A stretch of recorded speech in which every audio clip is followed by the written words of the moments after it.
Second, let's look at what God has done. If this is the human condition, what can be done? And God is the only one that can do anything. If humans are dead and dying, how can we be saved? In Buddhism, it says that desire is the worst thing. Desire is what causes sin, and it gives what is called as a noble eightfold path on how to overcome desire. That is the cause of sin. It says have right motive, right attitude, right belief, right actions, and 4 other things. Okay? But still the question is, how? How am I going to have a right attitude or a right conduct? How? Islam says that if you want to go to heaven, you follow the 5 pillars of Islam, which are declaration of faith, prayer, fasting, during the month of Ramadan, alms giving, and then a pilgrimage to Mecca. And you do all that, you will go to heaven. Hinduism says that you follow the laws of karma, and if you do good, you will become better in the next life. If you do bad, you will become worse off in the next life. But still the question remains, how? How am I going to do good? Atheism, of course, our secularism, our secular humanism that we live in, they believe that there is no afterlife. So there's nothing to do good for the afterlife. Anyone who has tried to do good knows how impossible it is. I mean, if every religion says we got to pull ourselves up by our bootstraps, well, why hasn't it worked? Right?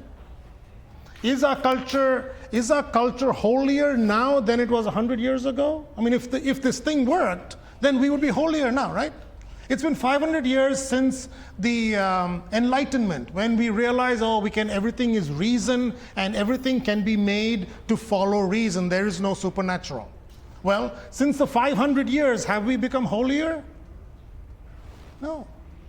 We cannot get better by ourselves. And the Christian worldview says that we cannot change ourselves and we need help because we are spiritually dead.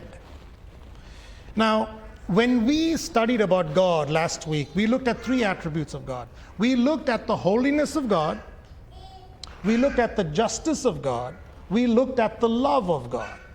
Now, when we look at the holiness of God, God is holy means that He cannot coexist with sin.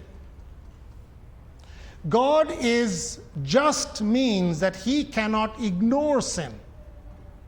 God is love means that He still loves a world of sinners.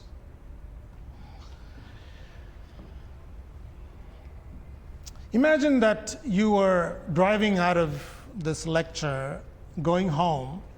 You're super hungry, and you're going home, and as you were driving out of the parking lot, you looked right and left.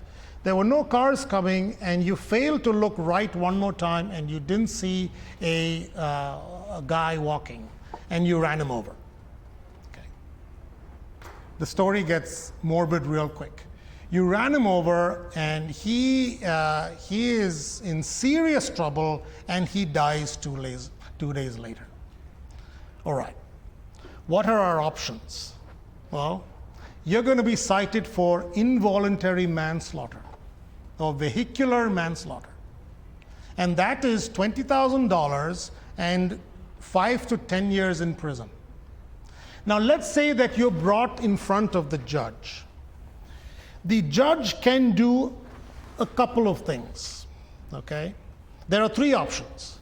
One is, well, he can't do it, but one of the options is that they change the law and they say, this was a voluntary manslaughter, it was completely accidental, this person didn't know what was going on, and so instead of $20,000 and 10 years in prison, let's give him a $20 fine and let him off. Okay? They can change the law. The second option is for the judge to say, let me ignore the law and set him free. The third option is to say, let's keep the law and send him to jail for 10 years. 3 options. Imagine if you're in court, you're in chains, and God is the judge. So God has 3 options too. Option 1 is to change the law, is to change so that sin is not sin anymore, but that would contradict with the holiness of God. Option 2 is to say, well, let's ignore it.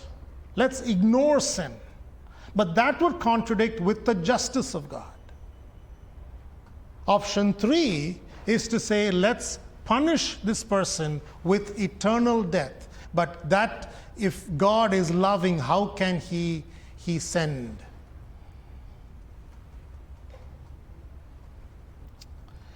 Turn your Bibles to Romans chapter 5, verse 8. We will not read it right now, but I want you to open to it. Romans chapter 5, verse 8. God had option 1, 2, and 3, but he created an option 4, because options 1, 2, and 3 were too difficult.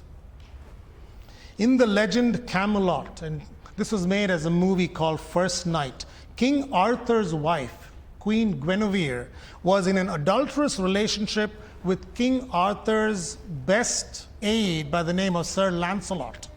He was the most trusted knight of King Arthur by the name of Sir Lancelot. And so they had this adulterous relationship, and the king's evil nephew, a cunning nephew called Mordred, found out about this and made a big stink about it. And so when this was found out, Sir Lancelot, the knight, escaped. But Queen Guinevere could not escape. She was stuck in the palace. And so she was brought to trial. The jury deemed that she was guilty of treason, and they recommended the death penalty for her. So she was about to be burned. And so when the day of the judgment was about to come, people came from far and wide to see how would the king judge this. Would the king let his wife die? Would the king let his queen die? And King Arthur's predicament is captured in the words of Mordred when he says, "Arthur, what a magnificent dilemma. Let her die, your life is over. Let her live, your life's a fraud. Which will it be, Arthur? Do you kill the queen or kill the law?" So King Arthur decides treason has been done, the jury has spoken, so justice will be served. So he deems her to die. And so Queen Guinevere goes down from the palace into the courtyard and gets tied at the unlit stake, and the executioner is standing there about to light the stake. And he waits for the final order. And the king is up in his palace, and he is waiting. And the herald next to him asks him, "King, shall I give the order?" But the king cannot respond. He turns away and he says, "I can't let my wife die. I can't. And his nephew says, "Well, you're human after all, aren't you? Human and helpless." Let me take you to another execution scene. Another time, another place, another king. Like Queen Guinevere, a world is guilty of adultery and is now at the stake. What would the king do? Would he change the law?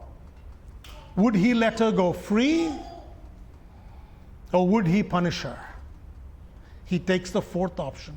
And in the 4th option, the king himself comes down, takes off his royal robes, takes off his royal crown, sets aside his majesty, comes and switches places at the stake, and lets the world go free while he himself dies. Romans chapter 5, verse 8 says, "But God shows his love for us, in that while we were still sinners, Christ died for us." In the death of Jesus, the holiness of God, the justice of God, and the love of God are fully united. Thank you.